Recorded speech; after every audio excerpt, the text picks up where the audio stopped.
প্রথমেই আমরা প্রথম চিপিটির মাঝ বরাবর মার্কার পেন দিয়ে চিহ্নিত করে নেব। পুনরায় আমরা দ্বিতীয় চিপিটির মাঝ বরাবর মার্কার পেন দিয়ে চিহ্নিত করে নেব। প্রথম চিপিটির মাঝ বরাবর একটি লোহার দণ্ড ঢুকিয়ে দিব।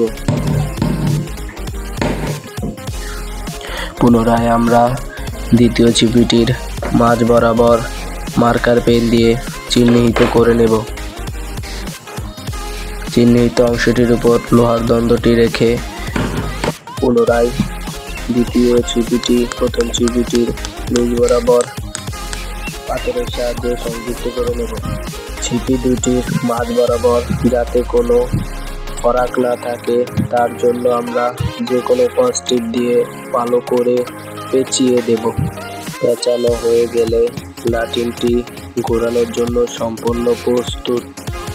লাটিমটি ঘোরানোর জন্য আমরা একটু সুতা ভিডিও দেখানোর মতো সুন্দর মতো পেঁচিয়ে নেব।